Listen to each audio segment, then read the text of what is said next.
Jared Hill, who says, I would say basically said for zones like Suramar, to add campaigns into the leveling process, like in Shadowlands, he says we should have been able to push the renown up towards current caps.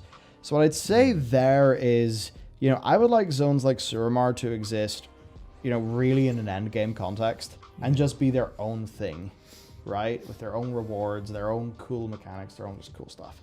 But there is something he says there about renown, and that's where I would say, at least for a lot of people, if 9.1 changed up Threads of Fate and basically said, hey, so you can actually just do your 9.0 Covenant campaign at level 50 and you can get renown. And you can actually, because one of the promises of Threads of Fate was that we could actually progress our characters in a relevant way while we're leveling, and that never really happened. No, because progressing is gear, effectively. Yeah, but even if we could just get a bunch more anima, or push up our renown, things like that as we level, I think that would be a really good thing for Threads of Fate to do. So I totally advocate for Threads of Fate. I guess getting its next iteration with Threads of Fate, great idea. I'm totally behind them. However, and it's not necessarily their fault. It's more just a product of time is really goddamn hard. Yeah. But that was, the recent Threads of Fate system came in so late in beta. Yeah. So kind of hard to get right. But yeah, I mean, if that leveling, it's that thing where earlier in the show I'd said that I almost wish they'd scrap leveling and just we get our character to its, end game-ish state via whatever way. And then we just have a fun new world to explore because, hey, let's go explore a cool new world. Wouldn't that be cool? Because it's video games. I sort of said that as a response to leveling, almost feeling like it doesn't have much of a place in the game right now. Yeah. It's like, think about the amount of time Blizzard made developing all of those zones, all of those quests. But for so many people, it's like, zoom, zoom, zoom, zoom, zoom, zoom, zoom, Castle Nathria. Zoom, zoom, zoom, zoom, zoom, Mythic Plus.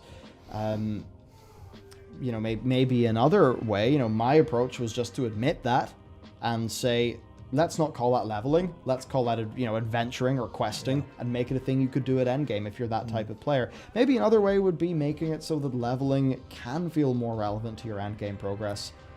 I don't exactly know what that would look like, but at least the Threads of Fate giving you renown and giving you some of those things would be, useful, nice, would be appreciated. I think people would enjoy leveling up their alts more. They'd feel more meaning with each ding and each whatever, as they also find themselves having this meaningful endgame progression. Yeah. Oh, God. It's so difficult because there's so many thoughts you can have on leveling super, super easily. Because, you remove it, what do?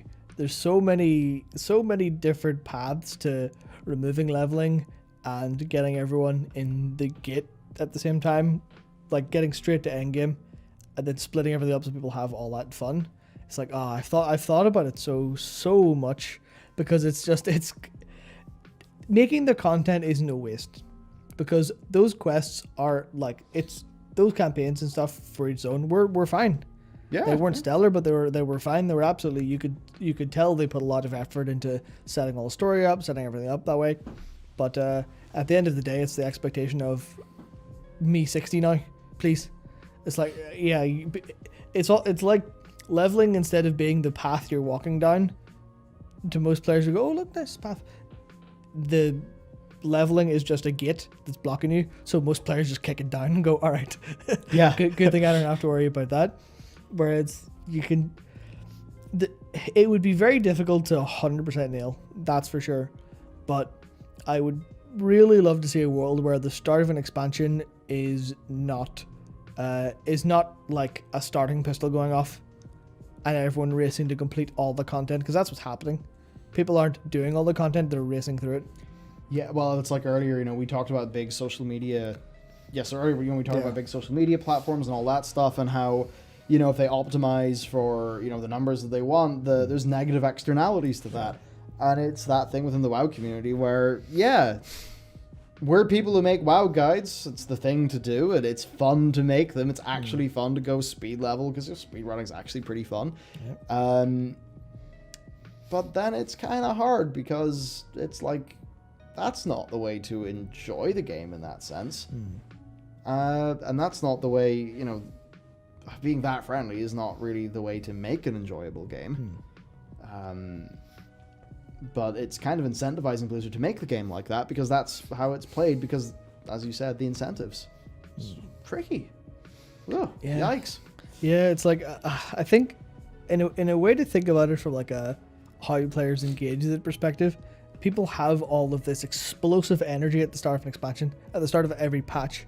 Everyone's like, I'm going to show up and this is going to be like, this is going to be a 24-hour stream, this is going to be a 16-hour session, I'm booking time off work, I'm getting in the new crazes, getting in healthy snacks and loads of like Fiji water, okay, like I'm good to go. And they just blast. So it's like, why give them this big thing to tire them out before they hit the end game? Yeah. Why not just go, okay, so you want to play? Play. Here's a very quick way to unlock end game stuff, and here's a unique way, and obviously they would have to think of this. Here's a unique way that we've actually laid out progression in the end game that's more involved than hit 60, do all the 8 dungeons.